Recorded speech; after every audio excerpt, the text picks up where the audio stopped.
Hello student, I am Prabhakar Pandey. Today I will discuss about the topic tensor of BSc third year. Lecture number आज 19 है। तो आज के lecture में बेटा कुछ क्वेश्चन को हम इसमें कवर करेंगे, क्योंकि कुछ क्वेश्चन आपका छूट गया था। तो इस क्वेश्चन को देखेंगे और साथ ही साथ आज हम एक नई टॉपिक की भी शुरुआत करेंगे। तो आइए सबसे पहले क्वेश्चन देखा जाए। देखिए क्वेश्चन आपके सामने है। Prove that the scalar product of a relative covariant vector of weight omega, यानी आपके पास एक रिलेटिव कोवेरिएंट वेक्टर है जिसका वेट आपका ओमेगा है, and a relative contravariant vector of weight omega dash, यानी आपके पास एक contravariant vector relative contravariant vector है जिसका वेट ओमेगा डैश है, is a relative scalar of weight omega plus omega dash. ये आपको प्रूव करना है। तो देखिए इसके सोल्यूशन में हम क्या लिखेंगे। We know that the law of transformation of relative tensor. तो देखिए रिलेटिव टेंसर की डिफिनीशन से आप क्या लिख सकते हो, ए बार आई इज इक्वल टू, देखिए हमने आई के प्लेस पर अल्फा यूज किया है। चूँकि ये रिलेटिव टेंसर है तो इसमें mod of del x by del x bar to the power omega आप लिखेंगे।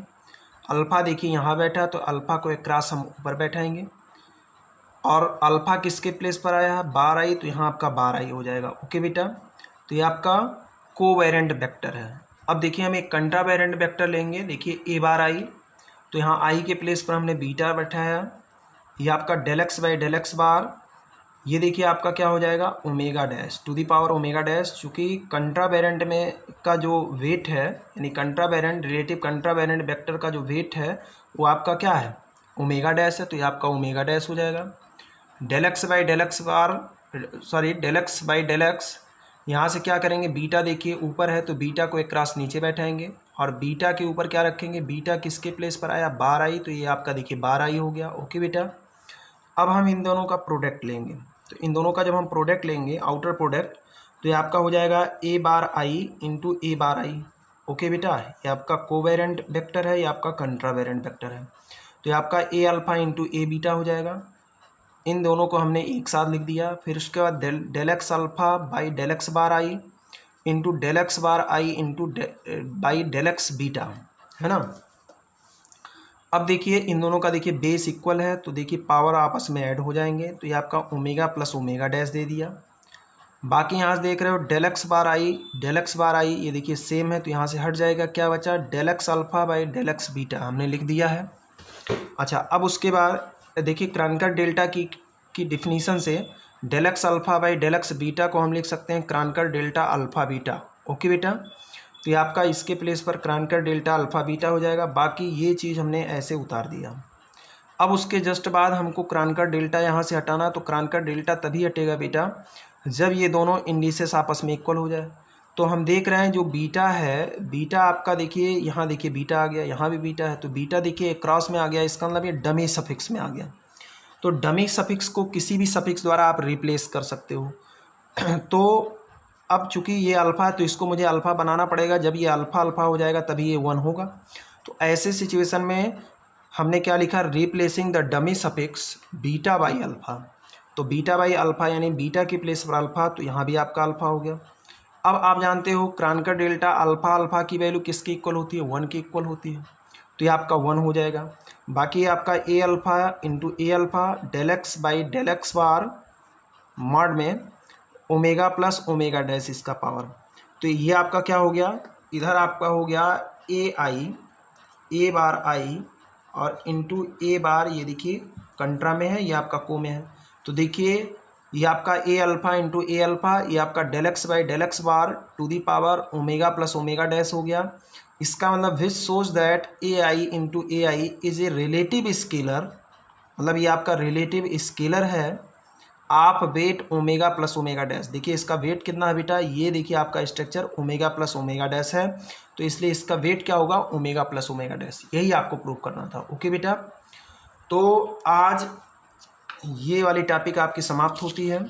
आज आपकी एक न्यू टॉपिक है, लेकिन न्यू टॉपिक आपके सामने है chapter number 4 Christoffel's symbol and covariant differentiation. तो हम क्रिस्टोफियल सिंबल के बारे में पहले जानेंगे। तो देखिए इसकी डिफिनीशन है we consider two expression v due to Christopial symbol involving the derivatives of component of the fundamental symmetric tensor। इसका मतलब इसमें सिमेट्रिक टेंसर लिया जाएगा, है ना। जी आई जे ये देखिए आपका सिमेट्रिक है, ये पहले ही डिफिनीशन में दे दिया गया है। एंड जी आई जे ये आपका कोवेरिएंट टेंसर है, ये आपका क्या है कंट्रावेरिएंट, जो कि क्या है सिमेट्रिक टेंसर है। The Christoffel symbol are of two type. Christoffel symbol कितने टाइप का होता है? टू टाइप का होता है बेटा। एक आपका फर्स्ट काइंड होता है एंड दूसरा क्या होता है second kind. Is denoted by, देखिए फर्स्ट काइंड को हम ऐसे एक बिग ब्रैकेट में यहाँ आई जे कामा के इस सिंबल से हम डिफाइन करते हैं, एंड सेकेंड काइंड को हम एक करली ब्रैकेट में के आई जे से डिफाइन करते हैं। ओके बेटा, डिनोट करते हैं। और देखिए इसको किस तरीके से डिफाइन किया गया है उसको हम जानेंगे। तो देखिए क्रिस्टोपियल ऑफ फर्स्ट काइंड जो है, यानी क्रिस्टोपियल ऑफ फर्स्ट काइंड को बिग ब्रैकेट में आई j comma k is equal to, देखिए इसकी जो डिफिनीसन है मतलब उसको इस तरीके से डिफाइन किया गया। कैसे? हाफ, मतलब इसकी वैल्यू होती है हाफ, ये आपका del x i of g j k plus del x j of g k i minus del x k of g i j. Okay बेटा, तो इसको इस तरीके से डिफाइन किया गया है, इसको आपको इतना रखना होगा। अब रटने का तरीका क्या है, एक ट्रिक मैं आपको बता देता हूँ, इस ट्रिक के माध्यम से आप इसको रट सकते हो। जैसे आपसे कोई कह दे कि आई जे, सॉरी ये कैप नहीं है, ये आपका आई जे कामा के, माने इसको लिखने का तरीका कैसे आप इसको लिखेंगे, कैसे दिमाग में रखेंगे। तो आप एक काम करिए, काम ये करिए बेटा, फर्स्ट को आप यहाँ से छोड़ दीजिए, आई को आप छोड़ दीजिए। देखिए ट्रिक मैं आपको बता रहा हूँ याद करने का तरीका। फर्स्ट को यानी आई फर्स्ट एलिमेंट को आप छोड़ दीजिए, तो इसका मतलब डेल ये आपका जी, तो आई को छोड़ेंगे तो ये आपका जे के, तो यहाँ जे के लिखिए। तो विथ रिस्पेक्ट टू जिसको आप छोड़ेंगे उसके रिस्पेक्ट में यानी एक्स आई। ओके बेटा, प्लस अब बताइए आई को हमने छोड़ा तो ये आपका जे के, आपकी किसको छोड़ेंगे? जे को, है ना। ऐसे बाईसाइक्लिक ऑर्डर में आप इसको आगे बढ़ाते रहिए। तो इसका मतलब आपकी जे को हटाइए तो क्या आ जाएगा? के आई, तो ये आपका हो जाएगा जी, ये आपका के आई, और विथ रिस्पेक्ट टू किसको छोड़ा गया था? जे को, तो डेल एक्स जे हो जाएगा। अगला आपका माइनस होता है, अब की क्या हो जाएगा? के आई के बाद क्या आएगा? के प्लेस पर कौन आएगा? आई। भाई साइक्लिक ऑर्डर में आप घुमा रहे हो ना, जैसे जे के है तो जे के बाद कौन आया? के आया, के बाद कौन आया? आई आया। तो अब की बार क्या, के बाद कौन आएगा? के बाद आपका आई आएगा, और आई के प्लेस पर कौन आएगा? ये आपका जे हो जाएगा। विथ रिस्पेक्ट टू जे के बाद कौन आएगा? के आएगा। तो ये एक तरीके से एक ट्रिक है, इस ट्रिक के माध्यम से आप इसको अपने दिमाग में रखिए। ओके बेटा, चलिए आगे बढ़ते हैं। तो अब जो ये आपका क्रिस्टोपियल फर्स्ट काइंड होता है बेटा, ये आपका सिमेट्रिक होता है इन आई एंड जे, ये आई एंड जे में सिमेट्रिक होता है। इसको मुझे प्रूव भी करना, तो आइए देखिए कैसे प्रूव किया जाए। तो क्रिस्टोपियल first kind i j comma k is equal to, आप जानते हो हाफ, ये आपका डेल एक्स आई आप जी j k plus del x जे आप जी k i minus del x के आप जी आई जे। ओके बेटा, इतना आप जानते हो। अब यहाँ से देखिए इसकी डिफिनीशन में ही दिया गया है जो जी वाले स्ट्रक्चर, जी आई जे वाले जो स्ट्रक्चर हैं ये आपके सिमेट्रिक होते हैं, ये आपको बताया गया है। तो अगर ये सिमेट्रिक होंगे तो जी आई जे की वैल्यू किसके इक्वल होगी? जी जे आई के इक्वल होगी, मतलब ये दोनों आपस में इंटरचेंज किया जा सकता है। तो जी वाले स्ट्रक्चर आपके सिमेट्रिक हैं, तो इसका मतलब जे के प्लेस पर हम के जे रख सकते हैं, के आई के प्लेस पर हम आई के रख सकते हैं, और आई जे के प्लेस पर ये आपका जे आई हो जाएगा। बाकी आपका आई जे और के आपका है ही, ठीक है। ओके बेटा, ये बगल में ऐसे रीजन दे देंगे। अब देखिए यहाँ क्या रख सकते हो, ये आपका क्या है, अगर आप इसको थोड़ा सा दिमाग लगाइए तो ये आपका जे आई कामा के है। आप इसको बाई ट्रिक से आप इसको एक्सपेंड कर लीजिए। देखिए जे आई के, ये आपका क्रिस्टोपियल, ये आपका जे आई के को अगर आप एक्सपेंड करेंगे तो ये आपका हाफ, बताइए हमने कहा था फर्स्ट को आपको छोड़ना है, ये आपका कितना हो जाएगा? डेल जी आई के, ये आपका कितना? डेल एक्स जे प्लस डेल, आपकी इसको आप छोड़ेंगे तो ये आपका के जे जी के जे, ये आपका विथ रिस्पेक्ट टू कितना डेल एक्स आई, फिर तीसरा माइनस होता है, आपकी ये छूटेगा तो ये आपका डेल जी जे आई, ये आपका डेल एक्स के, आप इसको मिला लीजिए, देखिए यही लिखा गया, देख लीजिए ये आपका जी आई के, अरे ये सेकेंड टर्म में लिखा गया, उससे नहीं मतलब, इसको आप पहले लिख सकते हो।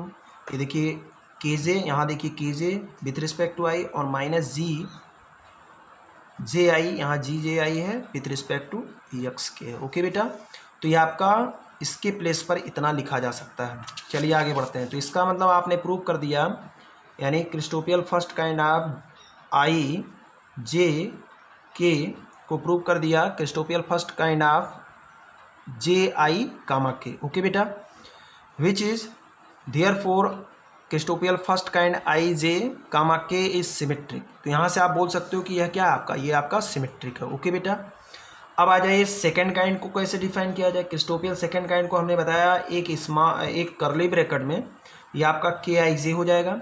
देखिए इसकी डिफिनीशन क्या है, यहाँ देखिए जी के एच, यहाँ जो फर्स्ट काइंड में जो जी आया था स्ट्रक्चर वो आपका कोवेरिएंट में था, यानी जो आपके जो इंडिसेस बैठे थे नीचे बैठे थे।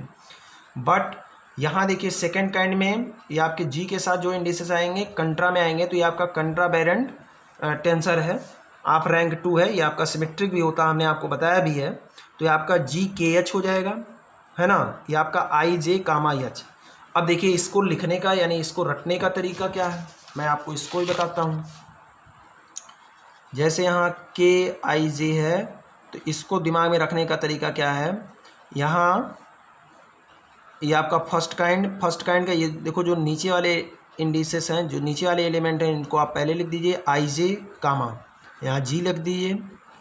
अब यहाँ क्या करिए, यहाँ के रख दीजिए, है ना, यहाँ आई जे को आप यहाँ लिख दीजिए फर्स्ट ऑर्डर पे, और जो बचा के उसको जी के साथ फिट करिए। अब यहाँ कोई भी एक इंडिसेस रख दीजिए अपने इच्छा अनुसार, चलिए हमने यच रख दिया तो यच आप यहाँ रख देंगे। ओके बेटा, तो देखिए इसी तरीके से लिखा गया है। तो अब ये भी क्या होता है, it is also symmetric in i and j, यह भी आपका सिमेट्रिक आई एंड जे होता है। देखिए कैसे, इसको भी मुझे प्रूव करना, देखिए मैं आपको प्रूव करके बता रहा हूँ। देखिए इतना इज इक्वल टू इतना है, तो अब हमको ये प्रूव करना है यह आई और जे में क्या होता है, मतलब आई के प्लेस पर जे और जे के प्लेस पर आई रखने पर इसमें कोई इफेक्ट नहीं पड़ता, ये मुझे प्रूव करना है। तो इसको प्रूव करने के लिए आप क्या करेंगे, interchanging i and j in above equation on both side and we get, मतलब एबव इक्वेशन में आई के प्लेस पर जे एंड जे के प्लेस पर आई आप पुट करिए। तो देखिए आपका जे हो गया, यहाँ देखिए आपका आई हो गया, बाकी ये आपका के एच ऐसे ही रहेगा, आई के प्लेस पर जे और जे के प्लेस पर आई हो गया, बाकी एच को हमने ऐसे कर दिया। ओके बेटा, और अभी अभी आपने प्रूव किया है क्रिस्टोपियल जो फर्स्ट काइंड होता है बेटा, क्रिस्टोपियल फर्स्ट काइंड आपका क्या होता है, सिमेट्रिक होता है आई जे में। तो इसके प्लेस पर अगर यहाँ जे आई है तो इसके प्लेस पर आई जे लिखा जा सकता है कि नहीं, अभी अभी आपने प्रूव किया। तो हमने क्या किया, Christoffel first kind j i comma h के प्लेस पर हमने Christoffel first kind i j comma h रख दिया इसके प्लेस पर। ओके, तो जैसे हमने ये रखा तो आप इसको ज़रा देख लीजिए, इसको एक कोई इक्वेशन दे दीजिए, that is equation number first, और देख लीजिए ये पूरा स्ट्रक्चर देखिए इक्वेशन नंबर फर्स्ट है कि नहीं है, जी के H I j comma H. तो इसके प्लेस पर इतना लिखा जा सकता, आप यहाँ लिख देंगे फ्रॉम इक्वेशन नंबर फर्स्ट। तो हमने प्रूव क्या कर दिया, क्रिस्टोपियल second kind k j i is equal to Christoffel second kind k i j, hence Christoffel k i j is symmetric in i and j. Okay बेटा, कोई problem तो नहीं है। चलिए आज की टॉपिक आपकी समाप्त हुई। ओके।